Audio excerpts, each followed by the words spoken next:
Indian startup വിപണിയിൽ വലിയ ചലനങ്ങൾ സൃഷ്ടിച്ച കമ്പനിയായിരുന്നു ബൈജൂസ്. മലയാളിയായ ബൈജു രവീന്ദ്രന്റെ നേതൃത്വത്തിൽ വലിയ ഉയരങ്ങൾ കീഴടക്കിയ ബൈജൂസ് പക്ഷേ പൊടുന്നനെ നിലംപതിക്കുകയായിരുന്നു. സ്റ്റാർട്ടപ്പ് കമ്പനികളിൽ രാജ്യത്ത് തന്നെ ഏറ്റവും മൂല്യമേറിയ കമ്പനിയായിരുന്നു ബൈജൂസ്. എന്നാൽ ഇപ്പോൾ അവരുടെ സ്ഥിതി പരിതാപകരമാണ്. തകർച്ചയുടെ വക്കിലാണ് കമ്പനി. ഈ തിരിച്ചടിയുമായി ബന്ധപ്പെട്ട കാരണങ്ങളെക്കുറിച്ച് ചർച്ചകൾ പല വഴിക്ക് സജീവമാണ്.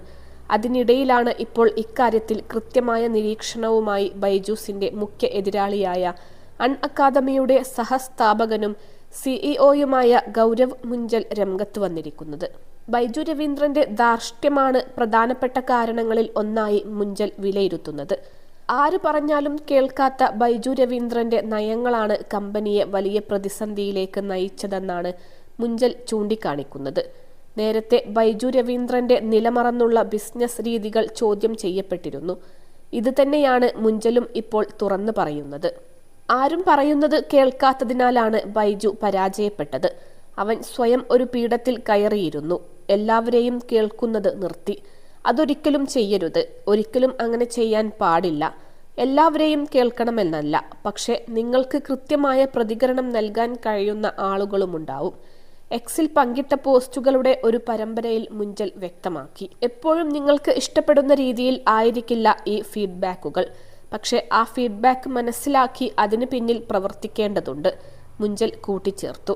കഴിഞ്ഞ 2 വർഷത്തോളമായി തനിക്ക് കിട്ടിയ അനുഭവങ്ങളിൽ നിന്നും പാഠങ്ങളിൽ നിന്നുമൊക്കെ ഉൾക്കൊണ്ട കാര്യങ്ങൾ മുഞ്ചൽ തന്റെ പോസ്റ്റിലൂടെ ചൂണ്ടിക്കാട്ടി. അതേസമയം അടുത്തിടെ ബൈജൂസിൽ ഇറക്കിയ നിക്ഷേപം ഒരു പ്രമുഖ വിദേശ കമ്പനിയും എഴുതിത്തള്ളിയിരുന്നു. ആഗോള നിക്ഷേപ ഭീമനായ പ്രോസസ്സാണ് ബൈജൂസിലെ നിക്ഷേപം എഴുതിത്തള്ളിയത്.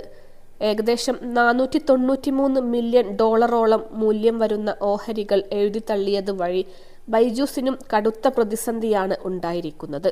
സാമ്പത്തിക ബുദ്ധിമുട്ടുകളെ തുടർന്ന് അടുത്തിടെ കമ്പനി അതിന്റെ ബംഗളൂരു ഓഫീസ് ഒഴികെ മറ്റെല്ലാ ഓഫീസുകളും അടച്ചുപൂട്ടിയിരുന്നു. കൂടാതെ ശേഷിക്കുന്ന ജീവനക്കാർക്ക് വർക്ക് ഫ്രം ഹോം പ്രഖ്യാപിക്കുകയും ചെയ്തു.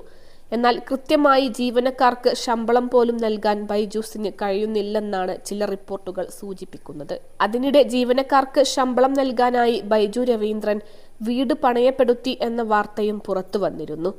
ബംഗളൂരുവിൽ ബൈജുവിന്റെ ഉടമസ്ഥതയിലുള്ള 2 വീടുകൾ, എപ്സിലോണിലെ അദ്ദേഹത്തിന്റെ നിർമ്മാണത്തിലിരിക്കുന്ന വില്ല എന്നിവയാണ് പണയപ്പെടുത്തിയതെന്ന് പ്രമുഖ മാധ്യമങ്ങൾ റിപ്പോർട്ട് ചെയ്തിരുന്നു.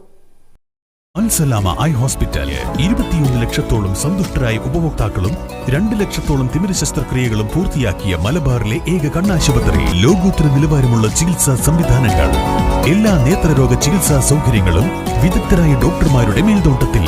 Al Salama eye hospital, hospital road, Perinthalmanna.